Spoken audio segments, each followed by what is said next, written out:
అదే RTV app వార్తల్ని క్షణాల్లో చదివే అవకాశం ఉంటుంది. ఒక న్యూస్ పేపర్, ఒక టెలివిజన్ ఛానల్ మీ చేతుల్లో ఎప్పుడూ ఉంటాయి. ఈ రాష్ట్రంలో చంద్రబాబు నాయుడు గారి నాయకత్వంలో కూటమి ప్రభుత్వం ఏర్పడి 9 నెలలు కావస్తుంది. ఈ 9 నెలల్లో ఎన్నికల సమయం ముందర కానీ తర్వాత ఎన్నికలైపోయి అధికారంలోకి వచ్చిన తర్వాత మాటలేమో కోటలు దాటుతూ ఉన్నాయి. అధికార పార్టీ వారి, ముఖ్యంగా ముఖ్యమంత్రి గారు కానీ ఆ పార్టీకి కూటమి పార్టీ వారు అందరికీ కూడా, కానీ కాళ్ళు మాత్రం గడప కూడా దాటని పరిస్థితి కూడా. అంటే ఏది కానీ అధికారంలోకి వచ్చిన తర్వాత ఒక్క హామీని కూడా అమలు పరచలేని పరిస్థితి. అన్ని రంగాలు కూడా, వ్యవసాయ రంగం కావచ్చు, విద్యారంగం, అన్ని రంగాలు కూడా నిర్వీర్యమైపోయినాయి. కేవలం మాటలకు మాత్రమే పరిమితమయ్యారు. ఈరోజు ఇతర రాష్ట్రాల్లో, ముఖ్యంగా బెంగళూరు, హైదరాబాద్, పూణే, ఢిల్లీ, బాంబే, మరి ముఖ్యంగా స్టేట్స్లో కానీ బయట అంటే విదేశాల్లో కూడా ఇంతమంది ఇంజనీరింగ్ గ్రాడ్యుయేట్స్ ఉద్యోగస్తులు మనోళ్ళ ఆంధ్రప్రదేశ్కు సంబంధించిన తెలుగువారు ఉభయ రాష్ట్రంలో కూడా ఉన్నారంటే ఆ రోజు డాక్టర్ వైఎస్ రాజశేఖర రెడ్డి గారు ఉన్నత విద్యలో కూడా వారికి కూడా ఫీజు రియంబర్స్మెంట్ తీసుకొచ్చిన పథకం వల్లనే ఇంతమంది పేద విద్యార్థులు, ముఖ్యంగా రైతులు, గ్రామీణ ప్రాంతాల వారు ఇంతమంది ఇంజనీర్లు, డాక్టర్లు కూడా అవకాశం కూడా ఏర్పడింది. అదే దారిలోనే జగన్మోహన్ రెడ్డి గారు ముఖ్యమంత్రి అయిన తర్వాత కూడా ఇంకా కూడా 2 అడుగులు ఫీజు రియంబర్స్మెంట్తో పాటు కూడా జగనన్న విద్యాదీవెన అంటే వసతి దీవెన కూడా తీసుకొని వచ్చేసి వారు చదువుకునేదానికి హాస్టల్ ఖర్చులు కూడా ప్రత్యేకంగా కూడా తీసుకొని రావడం కూడా జరిగింది. కానీ ఈరోజు 2019లో జగన్మోహన్ రెడ్డి గారు ముఖ్యమంత్రి అయ్యాకు గత ప్రభుత్వంలో అంటే చంద్రబాబు నాయుడు గారు అధికారంలో ఉన్నప్పుడు ఫీజు రియంబర్స్మెంట్కి ఆ రోజు దాదాపుగా 1900 కోట్ల రూపాయలు కూడా పైబడి కూడా ఎక్కడ కానీ బకాయిలు చెల్లించుకోకుండా పోయింది.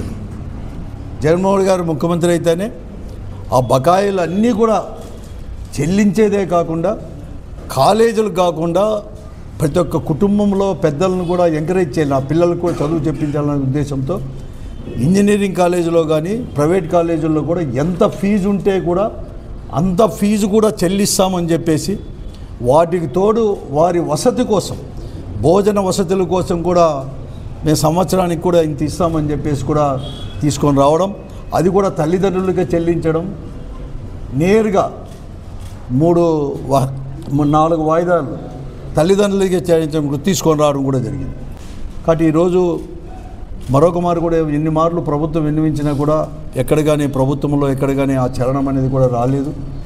కాబట్టి వారిది అనేది కూడా ఈరోజు పెద్ద ఎత్తున కూడా మేము అనేది కూడా ఫీజు పోరుబాట అని చెప్పి వైఎస్ఆర్ కాంగ్రెస్ పార్టీ ఆధ్వర్యంలో ఈ నెల 12వ తేదీ బుధవారం కూడా చేయాలని చెప్పేసి కలెక్టరేట్ దగ్గరికి పోయి పెద్ద ఎత్తున ర్యాలీ ద్వారా కూడా కలెక్టరేట్ దగ్గర పోయి అక్కడ ఒక మెమరాండం ఇచ్చి వెంటనే కూడా ఈ ఫీజులు బకాయిలన్నీ కూడా చెల్లించాలని చెప్పేసి, పోరుబాట ధర చెల్లించాలని చెప్పేసి పార్టీ కూడా నిర్ణయం కూడా తీసుకుంది. ఇదే కాదు, ఈ పోరుబాటలో ఉదయం 10 గంటలకు జిల్లా పరిషత్ దగ్గర, అనంతపురం జిల్లా పరిషత్ దగ్గర ఉండే వైఎస్ఆర్ విగ్రహం దగ్గర నుంచి ప్రారంభమవుతుంది బుధవారం 12వ తేదీ.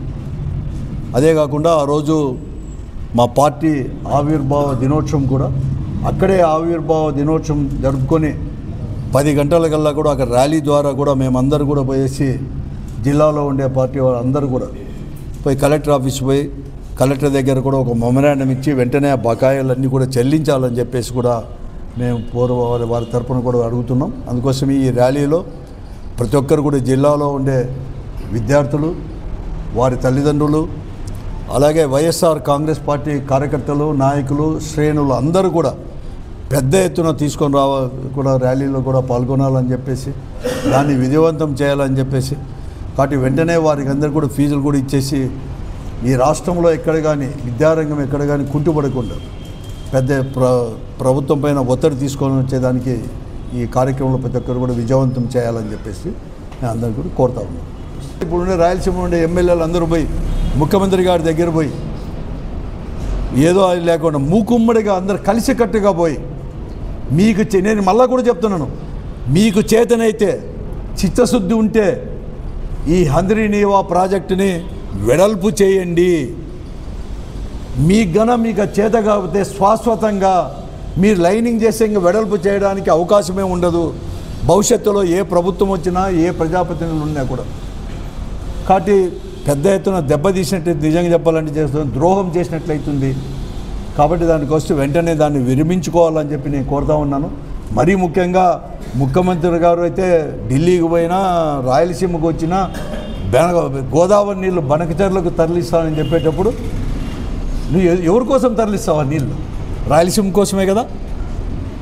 ఆ రాయలసీమలకు తరలించాలన్నప్పుడు రాయలసీమ కోసం మీరు ఇవన్నీ తీసుకొచ్చినప్పుడు ఎలా తీసుకొస్తారు ఆలోచించేయండి. ఎలా తీసుకొస్తారు? That is the only source Handri Neeva project. ఇంకా వేరే ప్రాజెక్టే లేదు.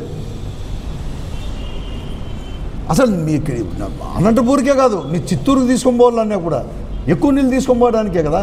ఇంకొక 10,000 క్యూసెక్కులు అంటే ఇప్పుడు ఇప్పుడు వచ్చే 3,800 కాదు, ఇంకో 10,000 చేయాలన్నా అంటే ఇంకో 10 టీఎంసీలు ఎక్కువ చేయాలన్నా, లేకుంటే ఇంకో 30 టీఎంసీలు తీసుకొని రావాలి. తర్వాత ఇటీవల మేము చూస్తున్నాను, రాష్ట్రం విడిపోయిన తర్వాత, తెలంగాణలో మన రాష్ట్రం విడిపోయిన తర్వాత కృష్ణా జలాలపైన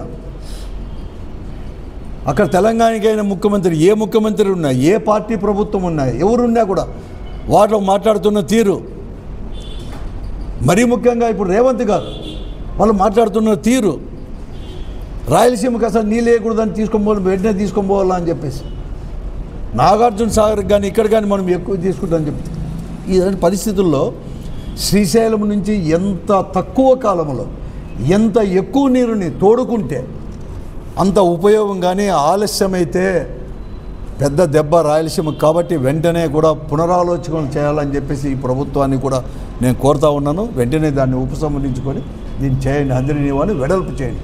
మీకు వెడల్పు చేయకి మనసు లేకపోతే, చేత కాకపోతే శాశ్వతంగా అదనంగా నీళ్లు తీసుకోవడానికి మీరు అడ్డు కూడా కట్టినట్లయితుంది. కాబట్టి నేను హెచ్చరిస్తున్నాను కూడా అందరికీ కూడా. కాబట్టి వెంటనే అందరూ కూడా, ముఖ్యంగా మరీ ముఖ్యంగా కేశవ్ గారికి అన్ని విషయాలు తెలుసు, ఈ జిల్లాలో ఉండే ప్రజాప్రతినిధులకు అందరికీ కూడా తెలుసు, అలాగే కర్నూలు జిల్లాలో కూడా అందరికీ కూడా. ఎందుకంటే కర్నూలు జిల్లా నుంచి ప్రాతినిధ్యం వహిస్తున్న జనార్దన్ రెడ్డి గారు కానీ, భరత్ గారు కానీ, ఎందుకంటే భరత్ గారి యొక్క తండ్రి గారు వెంకటేశ్వర్లు గారు మంత్రిగా ఉన్నప్పుడు రాయలసీమ గురించి అంత ఎక్కువ పెద్ద ఎత్తున మాట్లాడేవాడు, నీళ్ళు ఇవన్నీ కూడా. కాబట్టి వీరందరూ కూడా దీనిపైన ఆలోచన చేసి వెంటనే కూడా ఈ హంద్రీ నీవాని వెడల్పు చేయాలని చెప్పి ఆలోచనతో ముందుకు పోవాలి. లైనింగ్లు అవన్నీ కాదు ఇప్పుడు కావాల్సింది, మొదట వెడల్పు చేయండి, తర్వాత ఆలోచన చేస్తాం. లైనింగ్ చేయాలా వద్దా భవిష్యత్తులో వెడల్పు చేసిన తర్వాత 10-12 వేల క్యూసెక్కులు తీసుకొని వచ్చిన తర్వాత మళ్ళీ చేయాలని చెప్పి ఆలోచిస్తాం.